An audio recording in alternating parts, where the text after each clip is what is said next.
This is Net News Network headline news for Monday, May 16th, 2022. Well, there were multiple mass shootings over the weekend. 10 people were taken into custody after 17 were shot. Actually, make that 21 were shot in Milwaukee Friday evening near a Bucks-Celtic basketball game. 9 firearms were recovered from the scene after dozens were seen fleeing. And this was actually at 2 separate locations within a few minutes of each other. Probably gang-related, but the news isn't reporting that. In Buffalo, New York, 10 people were killed when a white gunman in military-style clothing opened fire with a rifle at a supermarket in what authorities called a hate crime and racially motivated violent extremism. It was in a predominantly black neighborhood. Killed 10 people, wounded 3 others before being taken into custody Saturday afternoon. The gunman was identified as Peyton Gendron, 18, of Conklin, a community about 200 miles southeast of Buffalo in New York State. The suspect live-streamed what he was doing on Twitch during the event. He also said social media taught him to hate people of other colors. And at a church in Laguna Woods, California, 1 person was killed and 4 others were critically wounded, and another person suffered minor injuries at a predominantly Taiwanese Presbyterian church. The suspect was also an Asian male who was overcome and hogtied by other parishioners after the shooting started. That suspect is in custody. In fact, the suspects from all of these shootings are in custody. You know, all the anti-gun rah-rah speeches are coming, but when are these politicians going to face the obvious elephant in the room of the mental health issues plaguing Americans? We have a serious mental health crisis in this country, and something needs to be done about it. And truckers and other people from the gas and oil industry are sounding the alarm that the potential threat of a diesel shortage might become an added strain on drivers on the East Coast. Pilot Flying J and Love said there are diesel supply issues and the companies are monitoring the situation. Several trade publications say diesel supplies on the East Coast are now at the lowest in almost 20 years. Truck drivers are reporting diesel from anywhere from $5 to $9 a gallon. This is going to cause a trickle-down effect. When prices go up on trucks, your price for food and everything else they deliver, gasoline, everything, those prices are going to go up as well. And in a story from Bloomberg, from record gasoline prices to higher airfares to fears of diesel rationing ahead, America's runaway energy market is disquieting both U.S. travelers and the wider economy. But the chief driver isn't high crude prices or even the rebound in demand. It's simply too few refineries turning oil into usable fuels. More than 1 million barrels a day of the country's oil refining capacity, or about 5% overall, has shut since the beginning of the pandemic, or since Joe Biden came into office. Elsewhere in the world, capacity has shrunk by 2.13 million additional barrels a day. Energy consultancy Turner, Mason and Company estimates.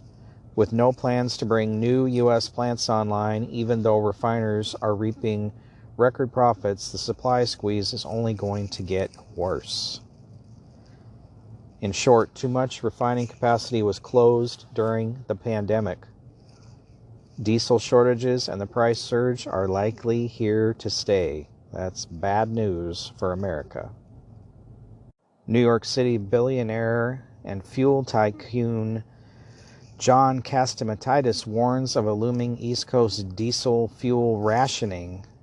East Coast diesel stockpiles are the lowest on record in the last 20 years.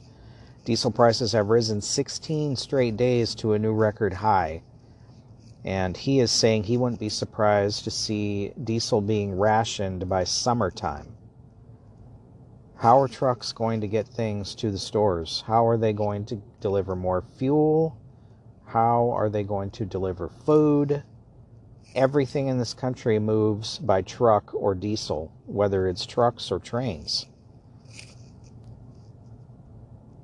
Where is Joe Biden? Where is the Biden administration? Why aren't they doing something about this? Last week, they canceled 3 huge contracts for new oil drilling in Alaska and Texas. They claim because there was no interest in buying those properties. America is a sinking ship, and we're headed for extremely hard times. And these fuel shortages are hitting all over the world. Africa is having a major fuel shortage problem. Sri Lanka, as of today, said they're down to their last day of petrol. We live in a society that relies on fuel to function. And long story short, with all of this, in other kinds of markets, the surge of demand and shortage of supply would trigger more investment, especially with such swelling cash hoards.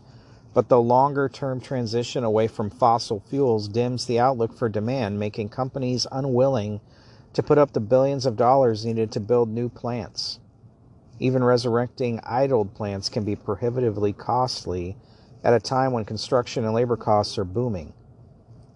With California unveiling last week a roadmap to slash oil use by 91% from 2022 levels by 2045, and other places moving to limit fossil fuel use in the decades ahead, refining companies and their investors can see the writing on the wall.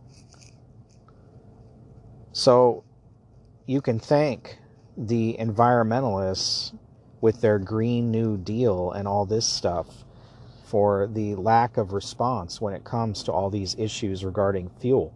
The Democrats want us on clean energy, but have nothing feasible to go to. But yet we'll cut all the fuel off that we need to survive in the meantime. This is just typical of Democrats. No real plan in place to put us on something else. Something that actually works. And like I said about the gun control, Buffalo's mayor has come out and stated that he wants sensible gun control in this country to end hate speech on the internet and social media, to stop the proliferation of hate ideology. Those are the ways that we make black people feel safe in Buffalo, that we can make people feel safe all across the country. He continued, there are some on one side of the aisle that block anything from being done. It seems like there are those that believe owning a gun is more precious than the sanctity of human life. So I think people all across this country have to rise up. They have to speak more loudly and more clearly that there must be gun control in this country. This is a uniquely American phenomenon. These mass shootings don't happen in other countries across the world. Yes, correct, because they don't have gun rights.